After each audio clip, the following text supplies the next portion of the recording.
The talk I'm giving now, in many ways, follows very much on Russ Garwood's talk, but using similar computational models, but with some different twists on it. And I'm going to talk about two kinds of modeling in this presentation, and I'll try to make them distinct. One of them is computational modeling of the sort that Russ talked about, simulating traits and data on phylogenies and so on. And the other is evolutionary model fitting of the sort that many of us do with either paleontological data through a stratigraphic section or on phylogenetic trees.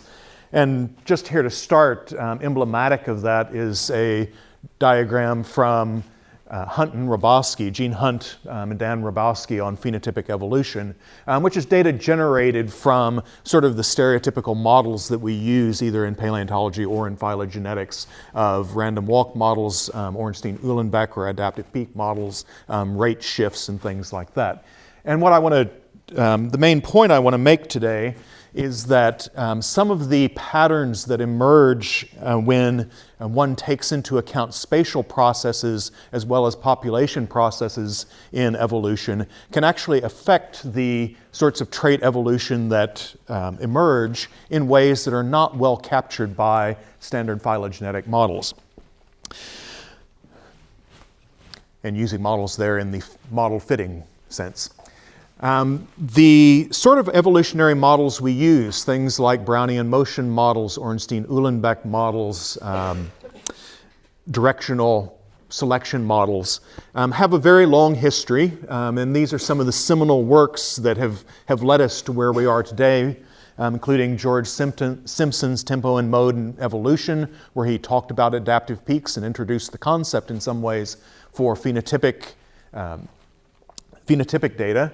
And he talked about moving adaptive peaks and selection and changes in rate like quantum evolution. Russ Landy in 1976 put forward sort of the mathematics and statistics of adaptive peak models for phenotypic data. And Joe Felsenstein in 1988 or so applied some of those to data on phylogenetic trees, but even earlier in the 70s was using some of these sorts of models for reconstructing continuous trait phylogenetic trees. And I want to introduce some details about Russ Landy's mathematical or statistical conception of an evolutionary model or an adaptive peak model, because a lot of the mechanics of how they work come from that, and I'm going to come back to some of these in the computational model simulations. In this diagram, what we see here, pointing over here on the left side of the screen, is an adaptive peak, in this case a very simple single peak, normally distributed adaptive peak, but they don't have to be that way. And that adaptive peak essentially represents what phenotype is fit, or what trait value is fit. So you have a trait value here on the x-axis. If you're right here in the middle, it's more fit, and if you're out here on either end, it's less fit. Over here in orange is a little population, which also is represented here as though it has a normal distribution of traits. So this bell curve represents the traits that are actually there in that population. And what Landy's paper did was give some mathematics for how you would convert a surface like this into a fitness function, how that would apply to the mean and variance in the population, using some parameters from population genetics like the heritability of the trait, and if it was multivariate, the phenotypic covariances of that trait, and tell you how much and in what direction selection would apply to that population. In this particular case, what it's going to do, the mathematics of this equation here, which is delta z, means the change in trait value times the selection differential, equals the selection differential times the genetic variance, or the heritability times the phenotypic variance, plus some essentially drift component to it. If you run out that equation using Landy's equations, in this particular case, you're going to move the population mean here towards this peak by some amount, and that amount is conditional on the population variance.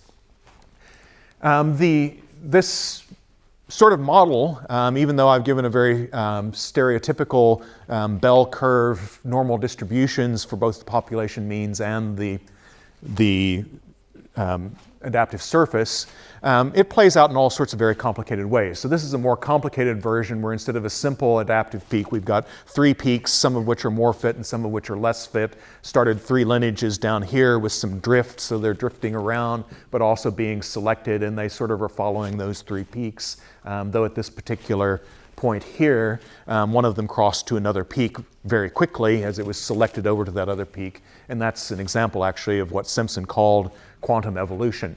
So there's interesting processes that can emerge from this, and a lot of the standard evolutionary models that we fit to phylogenetic trees or paleontological data essentially are parts of this. And so we often, 3 very classic ones are Brownian motion models of evolution, directional models of evolution, and Ornstein-Uhlenbeck or stabilizing models of evolution. This last one is very directly an adaptive peak model like the one I just described.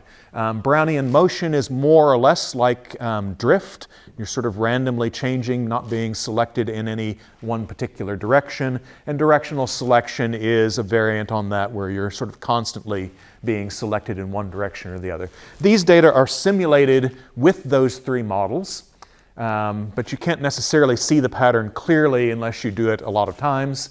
And so this is a Brownian motion model on the left, the directional model in the middle, and the Ornstein-Uhlenbeck on the right, all of them with a bit of drift added in there.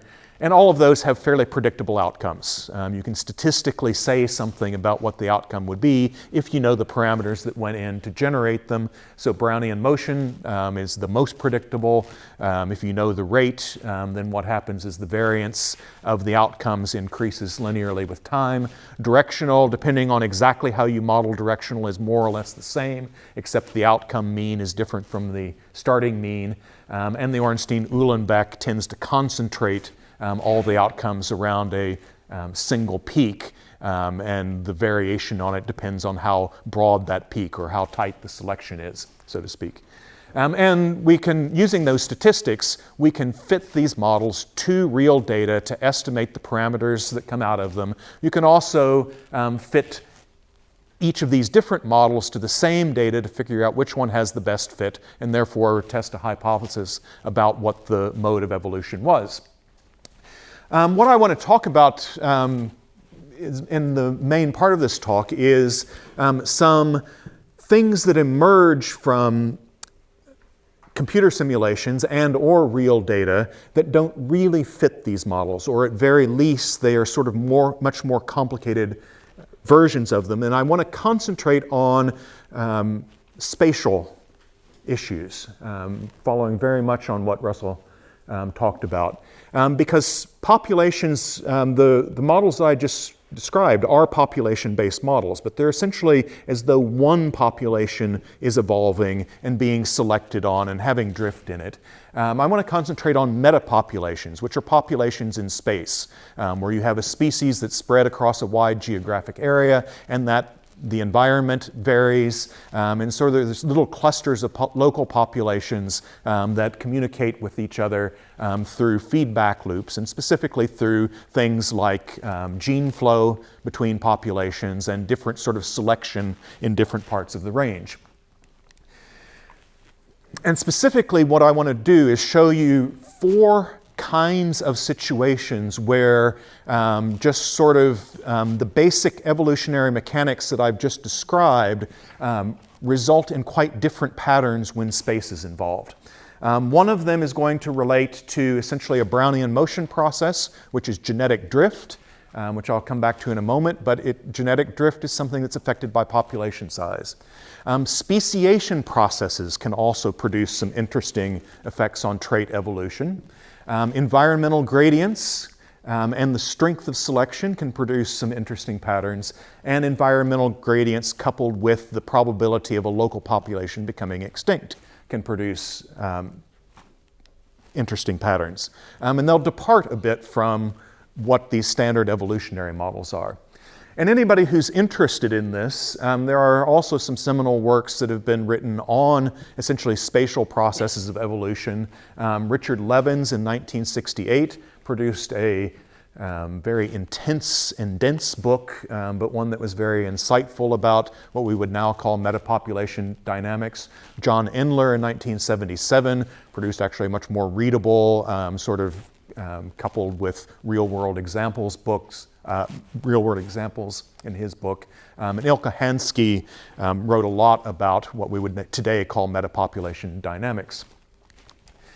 So, I'm going to show you now some computational models to generate data, which are very similar in some ways to what Russell described. A lot of the underlying computations are very similar to his, though I'm sorry to say I programmed them so they're not nearly as computationally efficient as the ones he described. But you can think of this is a spatial picture.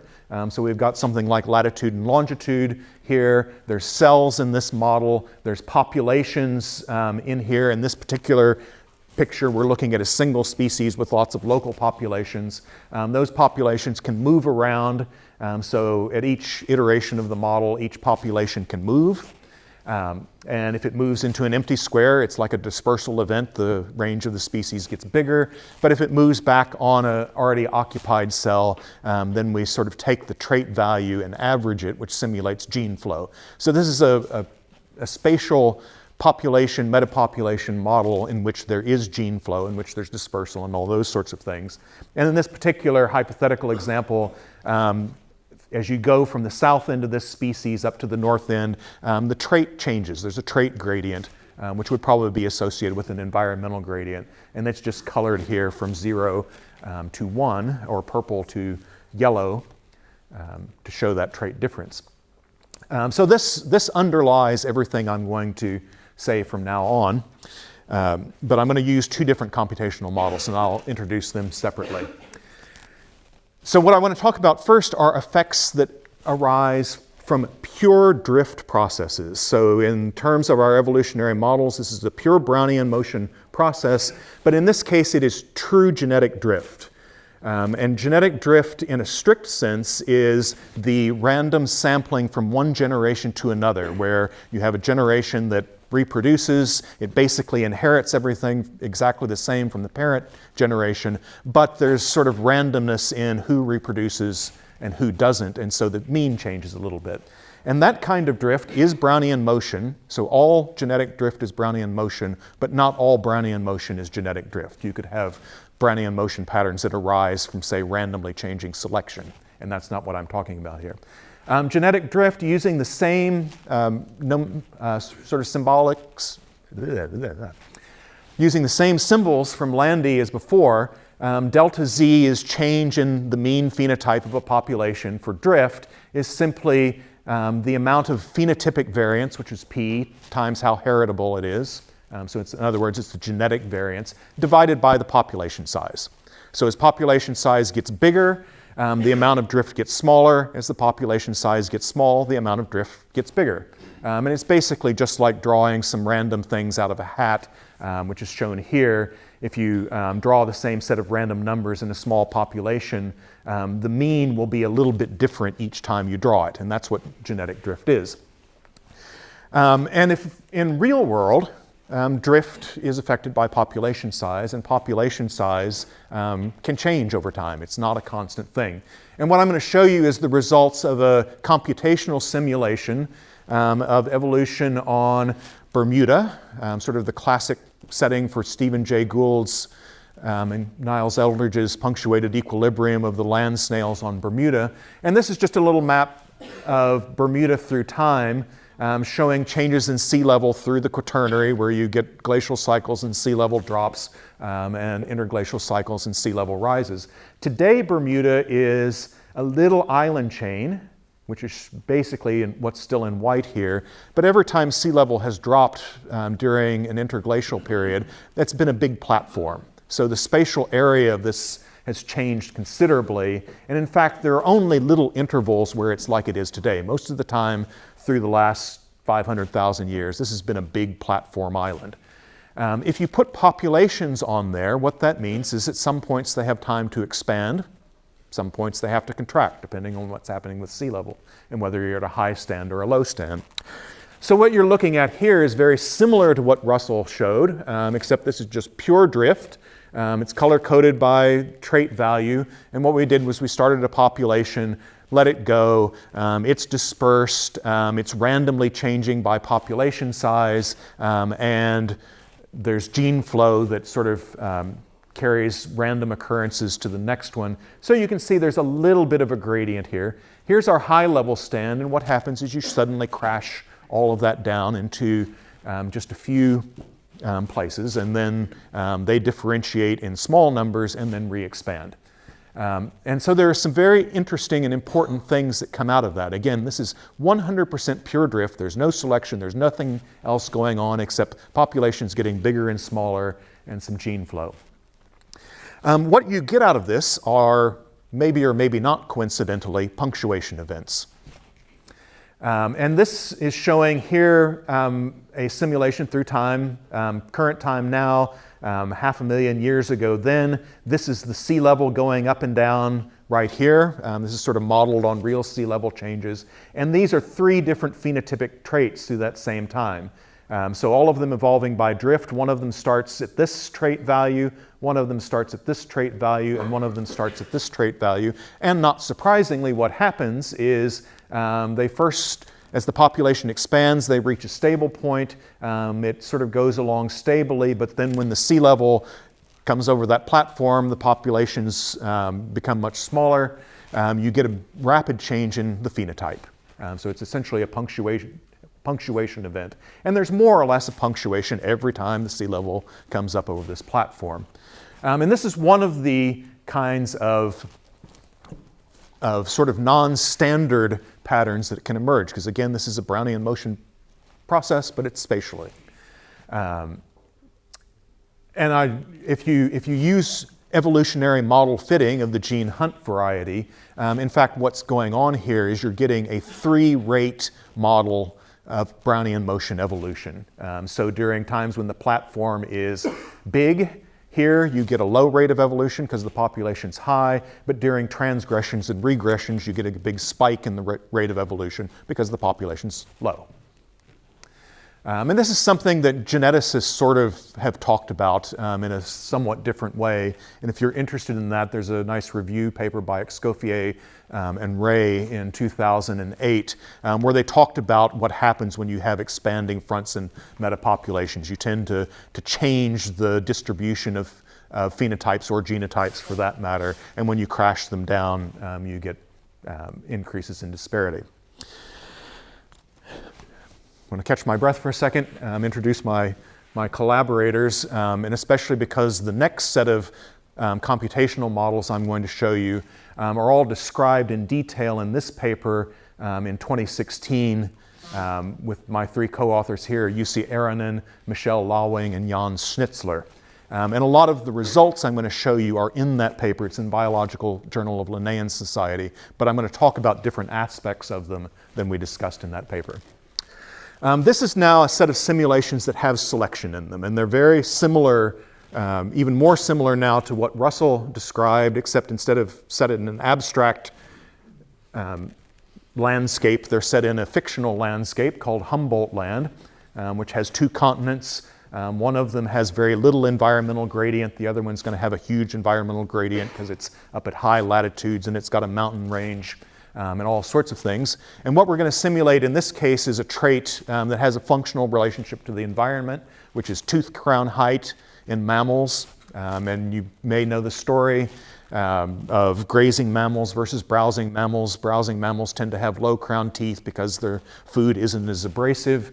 When you have selection for abrasive food, like in grazing grasses, dry habitats, arid habitats, what have you, you have selection for high crown teeth. So we're going to simulate the evolution of tooth crown height in Humboldt Land here.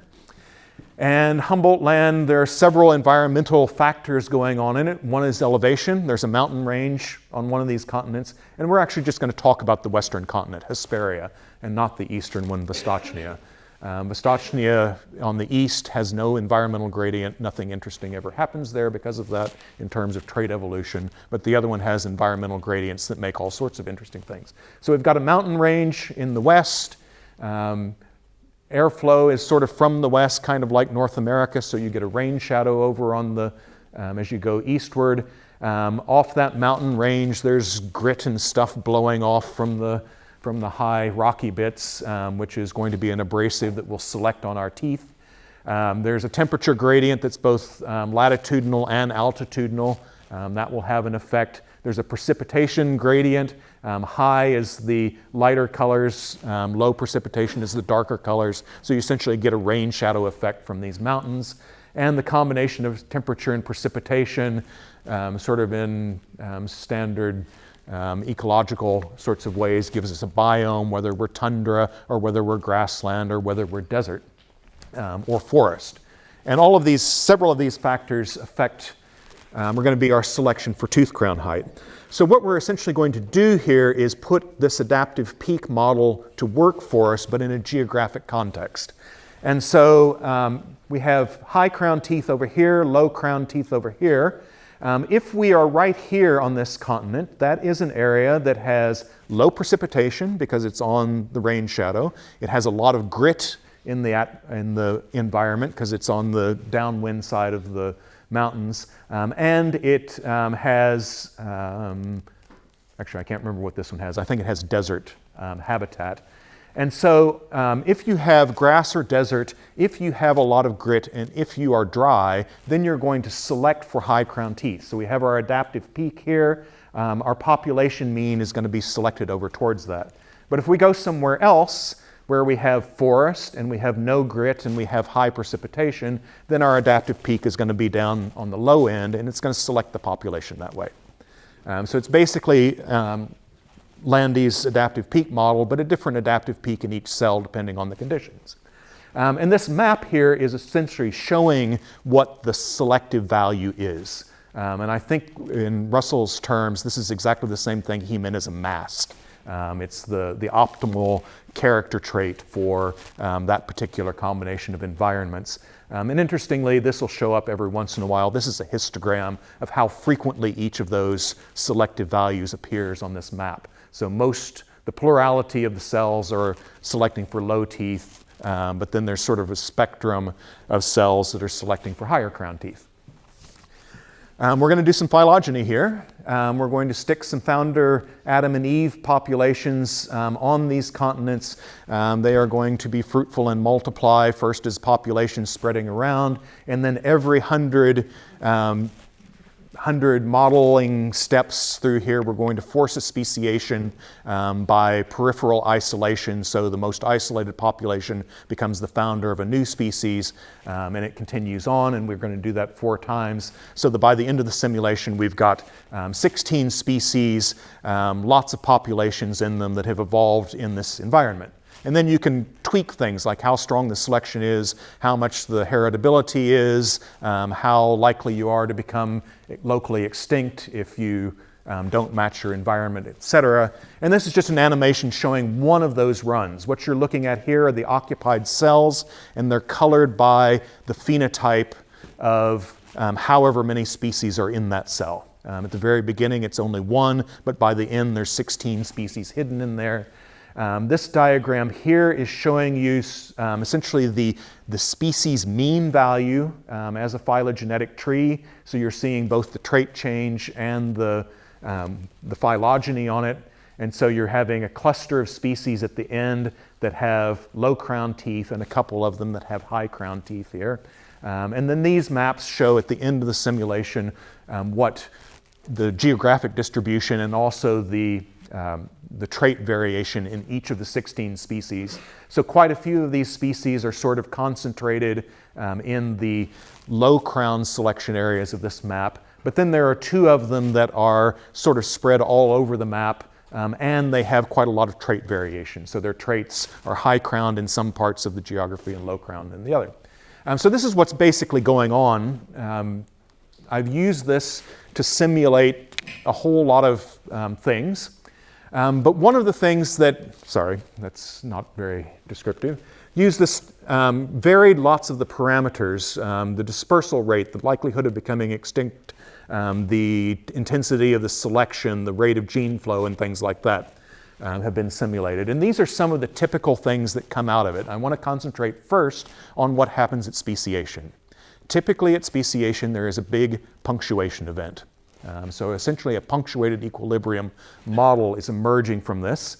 It varies a little bit. So over here we have a bunch of species that are remaining here at high crown. There's a little punctuation event, and then they're selected back a little bit. Here we have one clade that's become low crown, and we get a speciation event that has a big punctuation. And those punctuations are marked by the amount of trait change that is happening right there at the speciation time. Here everything is remaining in the high crowned area. It's all being selected here. But there's little punctuation events, and here is a much more complicated pattern. But these punctuations emerge all the time from this, and sometimes they're very pronounced, and sometimes they're very small but still present. And that emerges from the speciation process that's modeled here. Like I said, this is a founder effect, a peripheral isolation model of speciation.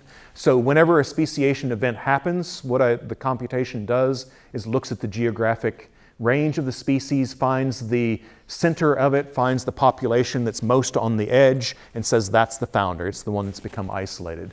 And the effect of that is essentially twofold. Because of gene flow, that population is more likely to be different from the average than one at the center would be. So you're sort of almost by default selecting an outlier population. And second, that population starts small, so it's only being selected here. It's no longer getting gene flow from the rest of it, so it can very rapidly change. So the species starts off very different, and that is essentially the background that Gould and Eldridge used for their punctuated equilibrium model. If you chose a different model of speciation, it would have a different effect. So if there is a vicariant speciation, essentially what it would do is divide that large species into two still pretty large species, and you wouldn't get those punctuated events anymore. So the speciation model can affect the model of trait evolution. Second thing is the strength of selection and the environmental gradient have a big effect on the patterns that emerge. So over here on the left, selection is very weak. On the right, selection is very strong. When you have weak selection, what that means is nobody is very unfit. It means the adaptive peak is really wide, so even if you're quite a long ways from it, you're still kind of close to the top of the adaptive peak. What happens in that case is essentially all of the clades are being selected towards the average environmental value of the continent. So you essentially get parallel directional evolution out of it. Whereas when local selection is very strong, you tend to get more differentiation between species. So that's an interaction between the strengths of selection and the environmental gradient. And we know from living organisms that there often are gradients in traits. This is just an example from my own work on skull shape in shrews that are a species spread from the UK all the way out into Siberia. And you don't really need to know anything about this other than the size of the circle and the color of the circle is reflective of differences in the trait within the same species across that range. So this kind of thing that I'm describing here is actually quite common in the real world, and therefore probably has the same effects on trait evolution. And then finally, very closely related to this is how likely a local population is to become extinct. So if you're looking at one of those local populations, in this particular case, if it's not close to its adaptive peak, it's more likely to become locally extinct or to be extirpated. And the intensity with which that happens can create barriers or open barriers. So if the probability of extirpation is low, what tends to happen is that every species spreads out across the entire continent, and also it's not under very intense selection, so they tend to look the same. So you get a smooth gradient in the phenotype, which creates a punctuated event right at speciation, but then they're all kind of selected back to the average. If extirpation is high, it means that the species has a very hard time crossing the environmental gradient, and so they remain confined to a single environment. They can't spread, and therefore they don't differentiate. So to conclude, if you put all those things together, things like the punctuation events or the change in rate in a Brownian motion process, or some of the parallel things that were emerging when selection was weak, none of those exactly fit our standard models of evolution that we would fit to phylogenetic or temporal data. So here's just 3 of those examples picked almost at random, and I've just sort of juxtaposed one of the earlier evolutionary models next to it that's sort of most similar in some ways to it. And the concluding point that I really want to make is that most of these models, especially if we're operating on phylogenetic data, we're essentially comparing the phenotype at the tips with this model. So we would compare the outcomes at the top of this tree to the outcomes in this model versus this model versus this model, and figure out which one of them fit better. A lot of the effects that I just described are actually not happening at the tips, but they're happening along the branches, either right at the nodes, which is where the punctuation events are happening, or processes that are happening along the branches, like convergent evolution and so on. So the concluding points that I want to make then are, 1, that the spatial character of real populations and metapopulations affect trait evolution, and therefore essentially are producing more complicated models than the standard ones we use in phylogenetics or in paleontology. Those models, the patterns that emerge from this are sort of broadly similar. So it's not like we're not learning something by applying the standard evolutionary models. So we might pick out the directional selection here fairly easily from one of those. But on the other hand, there are shifts in rates, there are parallelisms, there are convergences that are very common in the geographically, spatially explicit computational results versus these standard evolutionary models.